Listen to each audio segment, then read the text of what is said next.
First up, a huge thank you to Panenka Bar and Grill for supporting the channel. You can find us there before every home game and post-game, either celebrating or drowning our sorrows. It's a great premium bar and it's situated less than half a mile from beautiful downtown Bramall Lane.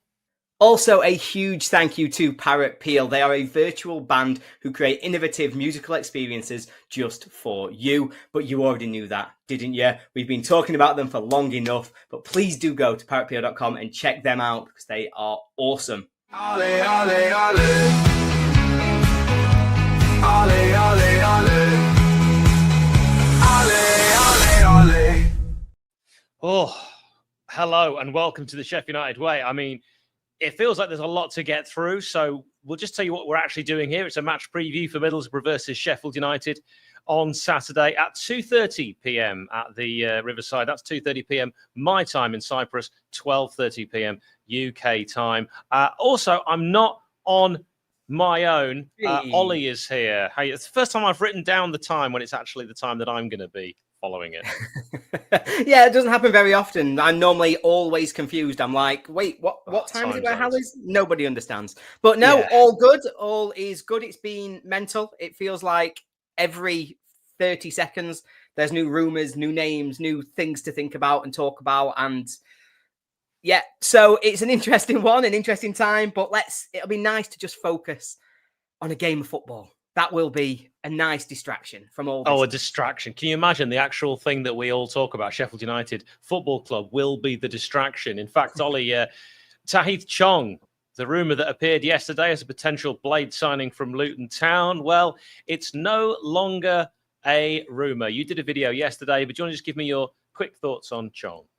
Yeah, me and Nick did a video yesterday. I actually think there's a lot of positives about this one. I know Luton fans have been inherently negative about this, but I just think they've used him wrong. I think he's perfect for Sellers' system. I think coming in on that right wing as well, where we know we've had a few difficulties, shall we say, in terms of finding somebody to lock down that role so far this season. Yeah, I like it, Hal. I think it's a good move, and I think he does improve the squad as a whole.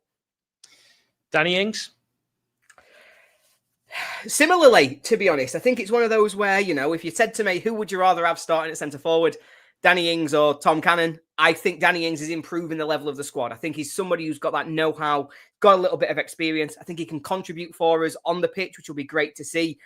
I worry a little bit about what his signing means for the rest of the window. I still think we are missing a Kiefer Moore profile of player. I think we need a big man up front, somebody who can perform in a front two, working off Campbell and Cannon and now Ings. But I like him as an individual, and I do think that he will hopefully have a positive impact for us this season. Yeah, maybe on and off the pitch, mentoring some of the youngsters. Tanganga, Japhet Tanganga, what are your thoughts on him? Oh, I love him. I love this signing. He's the one I've been screaming for since Boxing Day. Harry Suter on that day did his ACL. We knew he was going to be out for a long time. From that moment onwards, Japhet Tanganga was my number one. If I could have picked anyone to come and play in the centre of United's defence, he had to be the man, and it's fantastic to have him through the door. What about me? Do you like me? Not even a little bit. Oh, sorry, Ben Mee. Sorry, I didn't understand the question, Hal. It's an interesting one, I think, with Ben Mee. I think there's a lot of positives to the move. Again, it's experience that is more than anything else at the minute. Similar to what you said yourself about Ings there. His off-the-pitch sort of management, the way he will work with Zatterstrom, for example, help him, bring him along, give him that sort of benefit of his knowledge. It could do the same for Bindon. It can be an experienced head. We've seen our leaders currently for United seem to just want to fight referees and shout at fans. It would be quite nice to have somebody come in who has got that kind of calming expression. He seems like a fantastic person off the pitch as well in terms of his contributions and what he's done and said previously at Burnley. So he's one who I'd be proud to see him playing for United because I do think he'd have a lot to offer for us on and off the pitch. Do you think me and Nathan Redmond both, or do you think it'll be one or the other? I think it's one or the other. And to be honest, listening to the rumours at the moment, I think Sellers alluded to the fact that there might be different decisions on the two. Since we've brought in Chong, we've signed a right winger. It just feels natural to me that Mee will be the one that signs. I might look silly about that in hours, days, who knows. But I think it will be one or the other. I would much prefer it to be Mee. I like a lot of things about Redmond, but his injury record scares me. Only having played, 14 games in the last 2 seasons? I think that's a red flag to steer clear of. We've been linked with Ashford as well. We won't get too bogged down in too many rumours, but there is one that does seem to have quite a lot of weight behind it, and it's the Chelsea man, Alex Matos, and a player that can play in a variety of positions. I think of him more as a deep-lying central midfielder. He can play further forward. He can even play on the wing. What do you think of him? I really like it.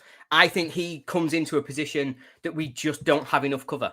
Central midfield is probably the weakest part of our squad right now. We are struggling so much, and we saw that in both the home games, Bristol City and Millwall. We just got completely overrun through the centre of midfield. That doesn't work for me. We've got to do something to change that. Now, I think it was when he was at Huddersfield a couple of years ago, they talked about him physically dominating midfield battles. He seems as though he can perform above his age. He seems as though he's somebody who has a really bright future. I think he'd be a fantastic... He's exactly the kind of profile of player that we should be looking to sign. This summer, for me, has been a bit of a disaster. Just completely everything we've done has been a bit of a disaster. But Tanganga in, Ings in, if Matos comes in, we do end the window in a pretty strong position regarding that look of the squad. So that one would probably be the one of all the names we've mentioned that gets me really excited in terms of the project and what it is we're looking to build, because he would fit us perfectly right now. I'm not sure what the project is anymore, Ollie. We heard about it was going to be this sort of AI data-driven Moneyball approach, and now it's going to be Danny Ings, maybe Ben Mee. And yeah, I mean, it just doesn't make sense. They're the complete polar opposites of each side of the spectrum. Let's talk about outs. Ryan One, a loan possibly, but I've even heard rumour with an obligation to buy to Sturm Graz. I mean, that one surprises me.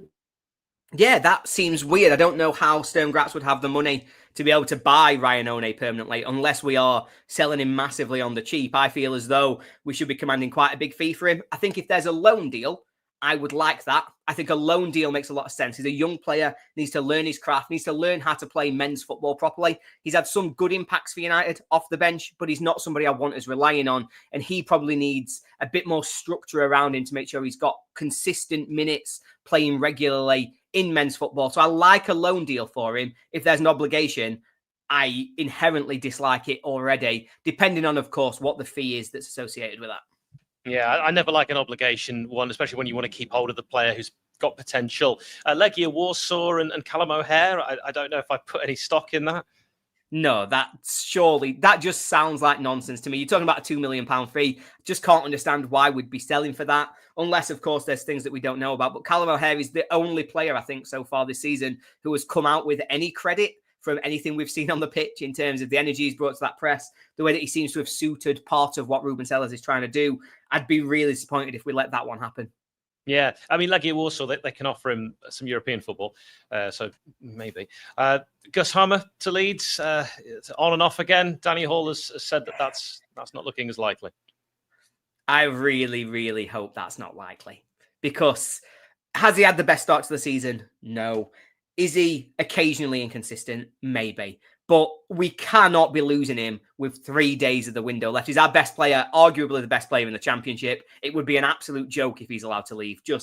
Yes, I understand wanting to protect the fee. Yes, he will decrease in terms of his value over the next 12 months. I understand all of that. But if we are serious, and, it feels ridiculous to say this when you sat bottom of the league, no points, having getting pumped every week. But if we are serious about trying to get into the playoffs and about trying to get promoted, Gustavo Harmer cannot leave on the final weekend of the transfer window. If that happens, we have to accept a massive shift in terms of the expectations of the club and what the owners are putting on us, because we will not be a promotion contending team. They're just giving that up if they let Harmer leave. Look what I just found. Don't know why I left that in here. In Cyprus, you can get that. Amazing. And I would relish Gus Harmer staying at beautiful downtown Ramel Lane.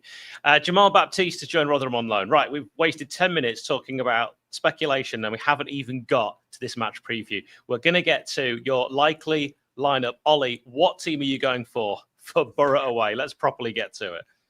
This one's a really tricky one for me, because obviously there's so many questions about some of the players coming in and whether or not they're ready to jump straight into the first team. I think if I was going today, I'd say it's going to be obviously Cooper in goal, back four of Godfrey, Tanganga, I'm going to say Robinson and Burrows. Obviously, there were some rumours about Robinson today, potentially departing Watford, one of the names. So you could swap Bindon in there. But I think it will be Godfrey, Tanganga, Robinson, Burrows. The midfield, I'm going Samare, Harmer, O'Hare. Again, will Harmer be in the right frame of mind to play? Who knows the answer to that question? But picking the team today has to be those three for me. I think one of the biggest red flags of the season so far is Sellers coming out and saying that he just didn't pick Samare last weekend against Millwall. Like him just, I just didn't fancy it. Oh yeah, we've signed the big 6-foot midfielder who's actually physically dominant and can do the job we desperately need. Instead, I just chose something massively unbalanced. But, that's just me. So I think it'll be Samare, Harmer, O'Hare. Obviously, it could be Peck. I think it'll be Barry, obviously coming in off the left wing.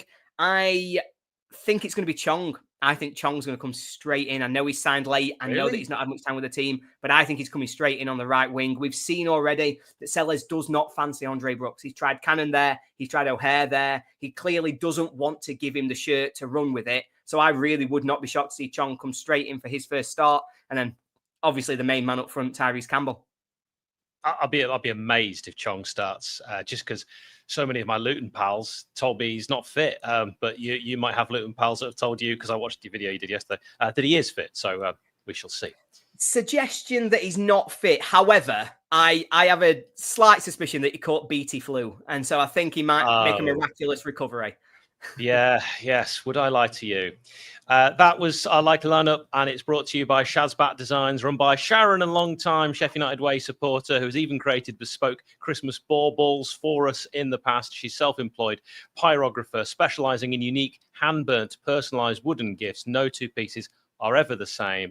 And she'll also make ready-made items on her website, shazbatdesigns.co.uk. Now, this is the time I allocate to the opposition view. Ollie, talk to us about the opposition Middlesbrough.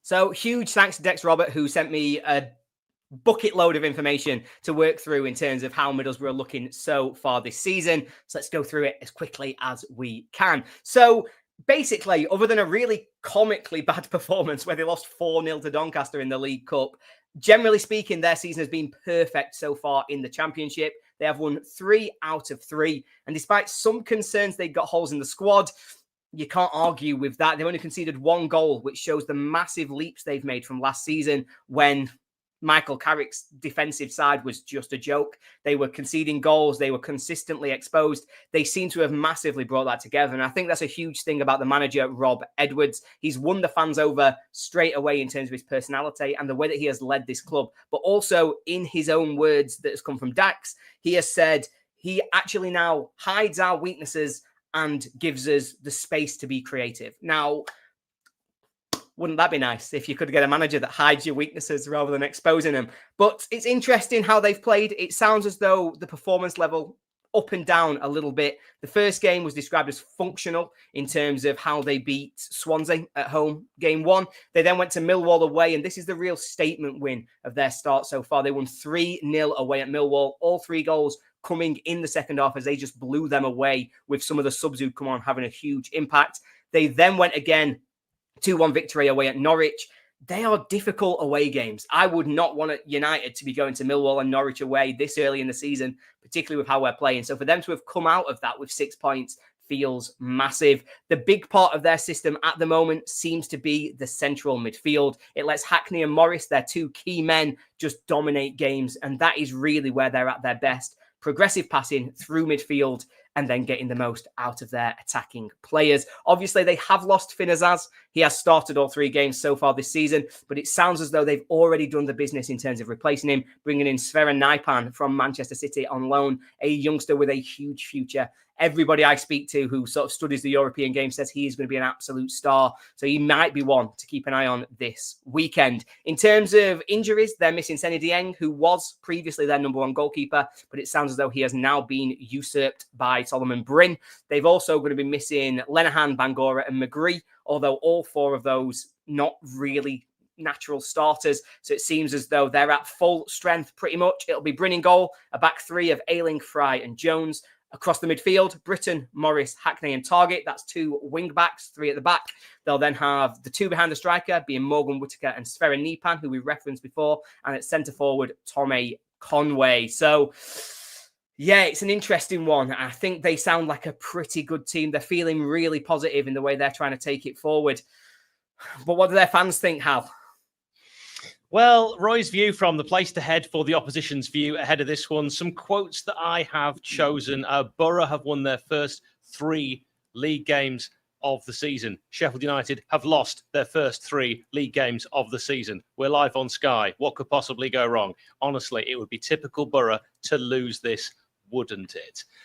Ruben Sayers under a massive amount of pressure, and Sheffield United have to win at some point. Hopefully it's not at the expense of us. Borough have taken 6 points on the road, but our opening day win at the Riverside against Swansea was far from convincing. Let's hope we don't turn out to be an away team this season. Got to be winning these games against the division's dregs. Sayers has been trying to play with some sort of heavy metal 4-3-3, but doesn't have the players for it. Sounds like he's determined to make it work, so I guess they're going to try to press us hard from the off. So far, we haven't really nailed down how to mix and match playing through a press and going long, especially as we don't really have an out-and-out ball going long other than knocking it to the channels and just hoping. They probably aren't as bad as the 3 straight losses look, and they're probably not as good as 3 straight wins look for us. But I still think Borough come out on top. Sheffield United being bottom of the league just highlights how bonkers this league is. It would be the most Borough thing ever if we lost this match, but on recent form, should win comfortably. Right, some of the selections there that I chose from roysviewfrom.com. Check it out. Now, the referee brought to you by Parrot Peel. Parrot Peel is a virtual band, and many of their members are Sheffield United fans. Check out parrotpeel.com. They actually have a song of the match for this one, Aurora Boreas Pop. So you can actually, if you're watching this, scan the QR code on screen. Otherwise, if you're listening on an audio podcast, check out Parrot Peel on Spotify. Now, the referee for this one is Lewis Smith. Last season, he took charge of an enormous 47 games. The guy did not have a weekend off. Largely, they were in the championship. He issued 161 yellows, which, if you're interested, is 4 a game, and that is average. And he only gave 1 straight red, but 4 second yellows. So we could say 5 reds in total. And he gave 14 penalties. So he took charge of our 2-0 away defeat at Leeds United last season when we weren't good. It definitely wasn't his fault. But also our 1-0 home win against Sheffield Wednesday where we weren't good. It definitely wasn't his fault. And our 1-0 away win at Luton. Well, we weren't good, but it wasn't his fault. He didn't referee Middlesbrough at all last season. And now we're going to come to our score predictions. And if you'd like your score prediction shared here, as well as to support us, head to patreon.com/Chef United Way. Really helps us to continue to do what we do. Some predictions we've been sent in advance from the group chat. Ray says 1-1, and hopefully we get our first point. Cal agrees. Lee also says 1-1 with Tanganga to make us more solid and free up more offensive players to show their ability. Steve has us drawing 2-2. Adam says Borough 1, Blades 4, Gus Harmer, Campbell burrows from the penalty spot, and Ings the scorers. He is happy to defend this on X at AdamBlade83. James is going 2-1 Blades. We surprisingly take the lead early on. Borough equalise. We await a heavy loss, but then we score a late winner. Wow. Chris also says 2-1 United. MVB says 2-0 Borough. Paul says 3-1 United. Ewan also says 3-1 to the Blades. Ollie, what is your score prediction? I cannot believe the level of positivity that has come out of some of those score predictions. That is not how I see this game going. You know, obviously watching United so far this season has been tough. It's been a battle. And yes, sadly, I think we're going to be going into the international break still sat here on 0 points. I'm saying it's going to be 2-0 to Borough. I also asked Dex, our away fan, who provided all of that fantastic information earlier on in the show. He thinks that they will do enough in front of a buzzing Riverside Stadium to get the win. He's gone 2-1 to Borough. What do you think? As always, let us know. Ollie, thank you so much, my friend. Always, anytime. Let's hope that we're wrong. Let's hope that United do finally kick this season off properly and that we can be celebrating a win on a Saturday for the first time in what feels like forever. I'd love it.